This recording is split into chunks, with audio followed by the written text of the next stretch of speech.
There's just something magical about music. It evokes all kinds of emotions and binds us together in ways that few other things can. For this Partners in Making episode, we're working on a unique design for a set of cabinets to hold our friend Andy's massive record collection. Check out how Andy used his expert modeling skills to design all the pieces and how I helped him bring them all to life. Why do you have so many records? All that. I don't know, I guess as long as I can remember, I was always listening to something. There was always like a soundtrack going on, you know, whether it was my tape player or my CD player or whatever. Like if I was on the bus, walking somewhere, riding my bike, snowboarding, I was trying to listen to music all the time. At some point, I remember my best friend Bob bought the record for The Moon in Antarctica by Modest Mouse. I didn't realize that they made like records that were new. That was when I was like probably like 17 or 18, and like that kind of got me into like going around and collecting records, which by the way was a long time before it became super popular for hipsters to collect records. So the ultimate hipster thing to say, like I did it before it was cool. Yeah. When you start having large amounts of records, you don't go by numbers, you go by linear feet of records. Okay. And I had the number at some point, which is what I calculated actually for this, and now all of my records fit into the stuff we built with a little extra space, but it's around 500, 11 linear feet. I wanted to build something that would store all of my records, but also like look really cool, like also be kind of like a focal point piece. I could use this cool software to make these crazy patterns, which would like make what would normally just be a pretty simple box into something that's like art on its own. That's kind of the idea behind it.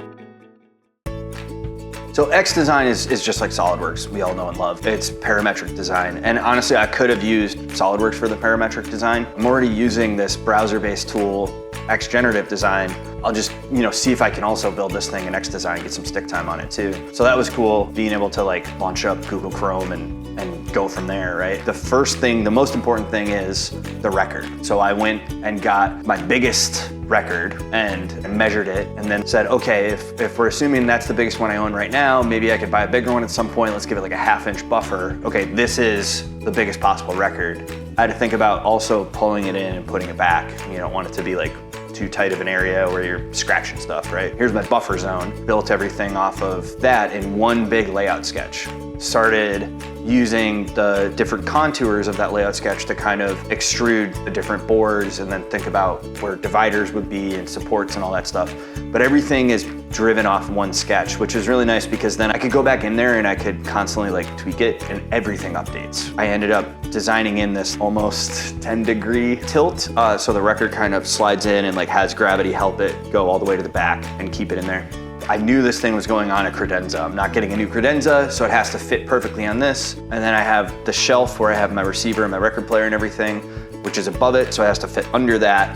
And then speakers are gonna go on top of the speaker stands, so it has to be the right size for the speakers, the right height. I basically just had two layout sketches, the one for the speaker stand and the one for the main shelf. And that was what I did with X Design, the parametric modeling. I took all the face of the solid body, all of the ones that I wanted to be some crazy pattern on it, and brought that into X Generative Design. The cool thing about X Generative Design is, first of all, what a lot of people get confused that like, it's like, oh, generative design, like topology optimization, right? Like crazy bone growth structure stuff. There are other products that do that. You can even do like design guidance inside of X Design, which does that sort of stuff. But this product is more like, people talk about, use it, sometimes refer to it as like computational design or operational design. It's like different operators that are set up in like nodes. And it's almost like little kids, when they're introduced to like coding, right? They get these kind of like blocks that they attach together. It's almost set up like that. Jordan Tadich also works for SOLIDWORKS. He describes it as like all of the different things you could do inside of extrude, but like split out into 10 different pieces of that. And then you can use them however you want. You're building your own buttons, essentially, over like chunks of pieces using like math and selectors and whatnot. How do I make a Fibonacci spiral? Another thing that comes up when you're talking about Fibonacci spirals, if you like Google it, is like the pattern in a sunflower. So the sunflower seeds are all like packed together. And that's actually this combination of a spiral that's repeated over and over again. Also, they're packed together, almost like in hexagons. I set up a way to define a whole bunch of circles and then different points on those circles that would create a spiral. and then a pattern of those spirals. And now I have all these points. And then I could use a Voronoi. And a Voronoi is this like weird mathematical thing that nature uses all the time. Dragonfly wings, the way bees build honeycombs, those weird hexagons on a giraffe. We're constantly bringing that into industrial design these days. It's hard to find a pair of running shoes today that don't have a Voronoi pattern on them somewhere, like they're being used everywhere. So I built that pattern on there, used it to create that one pattern, and I started with the top of the main shelf. And then the really cool thing about XGen is I was able to then copy that pattern, and literally you can just like select everything and say Control C, like go to your new part and say Control V, and I get all of that stuff, and then I can just tweak it a little bit. I can just do that over and over again. You modeled this amazing thing, and now we have to figure out how to make it, right? And there were some choices along the way, right? First, maybe how are we going to hold all these pieces together? Yeah. Right. So yeah, that was because like that was the biggest thing, because I just like that's what when I make a SOLIDWORKS assembly, most of the time I just like go like meat. Yeah. Right? These two faces touch and it's magic. It's just like infinitely strong glue, you know. So you first came up with dowels and screws in different locations, right? Yeah. So tell me about the decision there.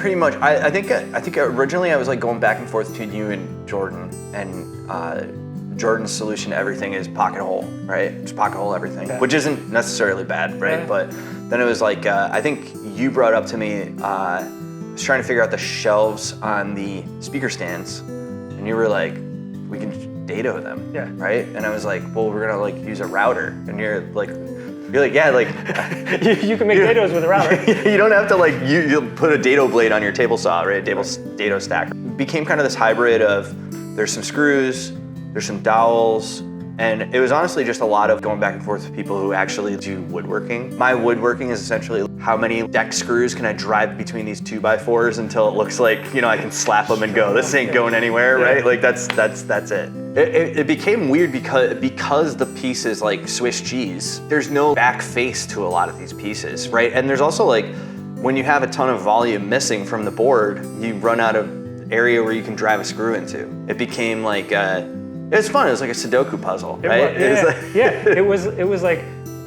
okay, we're finally on the back of this piece, and this won't be seen from the back, so pocket hole is the way to go. Yeah. But as those little dowels, that was the only solution there, right? Yeah. We had to find a way to connect this little tiny piece up to the flat top, and that's where those cool little center finders came in. Yeah. We realized that you're not good at numbers. Yeah. I'll use this. I bought a set that had like 2, but then you were like, well, you know we're gonna need at least 6 at the same time. And then I was looking at like, oh no, how can I get them like overnighted? And then you were like, we have a 3D printer. We can 3D print them. Plastic coming to a point is sharper than wood. So I think I made the 3D model in XDesign. I sent it over to you, and you 3D printed them, and they took like 3 minutes a piece or something, because they're so tiny. But they worked perfect. And they were our stands for standoffs. Yeah, for our standoffs for when we were spraying polyurethane. So yeah, that worked out great. So what I liked is that we ended up using dowels, screws, dados, pocket holes, and a little bit of like glue reinforced gusset corners. Which was all you. I never would have thought that. So the key was like, how do we hide all of the fasteners from this beautiful piece of furniture, right? And that was cool. Like to make the decision which one works best in which situation. So, I think we did, right? Like there's no like visible fasteners. Unless you are Stuart Little. Yeah, right? You can go. Yeah, sneak underneath stuff, There were so many things about this project where like there were things I just like literally didn't think of at all, because I'm so used to just being in the software where everything's perfect.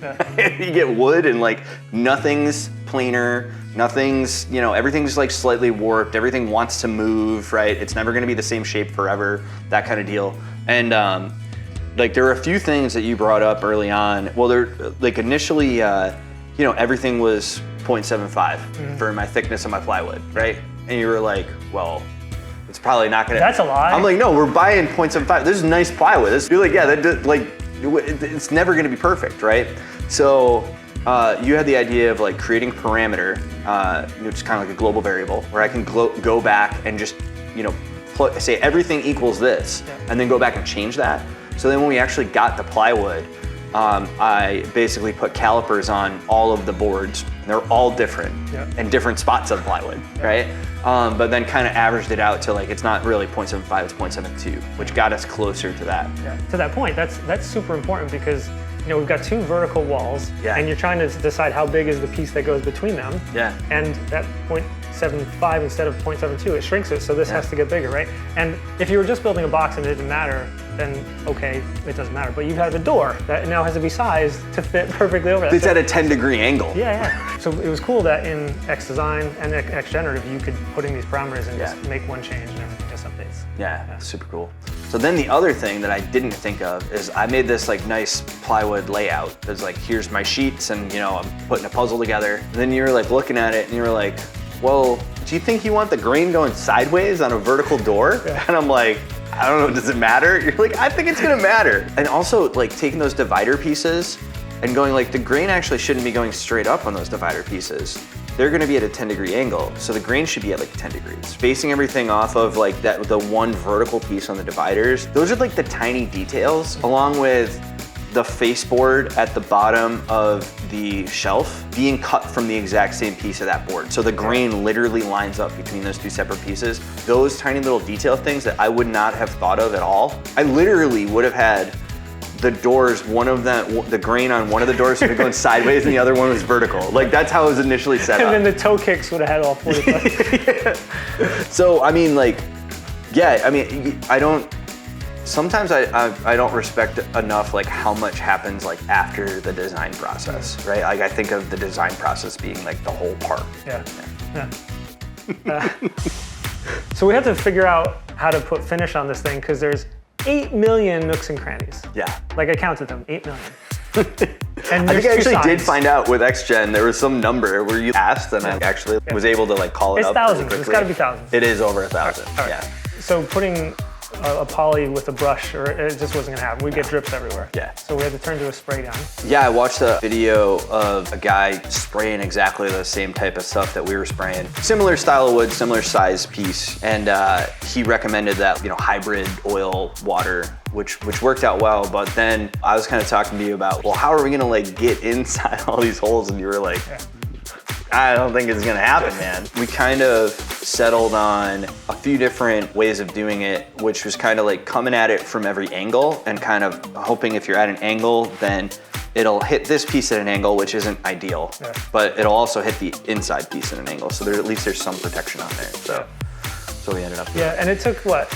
We did like 3, maybe 4 coats on the show faces. Yeah. Yeah. Sounds right. A little bit of sanding in the beginning. Just a little bit. Yeah. Yeah. The worst part about painting is sanding. Yeah. It's not painting. Yeah. Painting's fine. Sanding, it's terrible.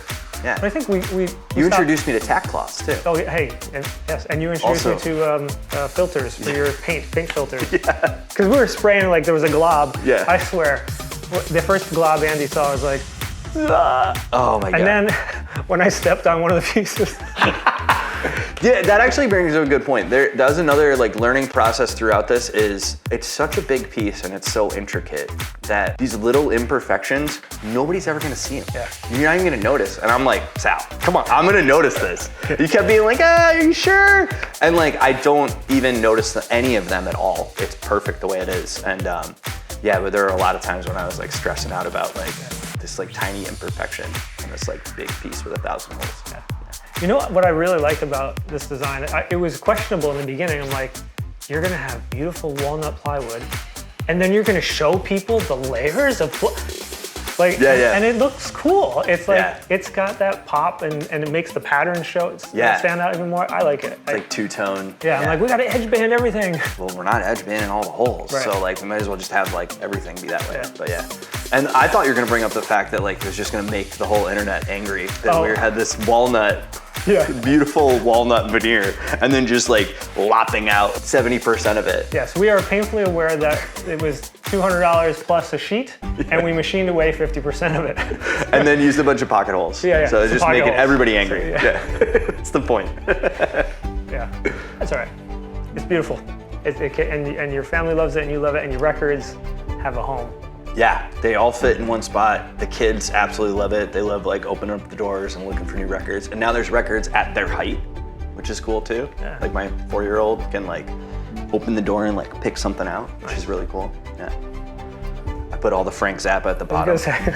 Blues, like, what do you have? No, it's all like Frank Zappa and King Gizzard and the Lizard Wizard on the bottom. Nice. You know, I want them to get associated with like really weird music really young. Hey. Yeah. I still can't get over how awesome the project came out. If you'd like to make something like this, we've shared our design files for free in the Made in 3D community. Just check out the link in the description. We've also included a DXF of just the pattern, in case you want to incorporate that into one of your projects. If you do, let us know about it. We'd love to know what you create. Thanks so much for watching. We'll see you on our next make.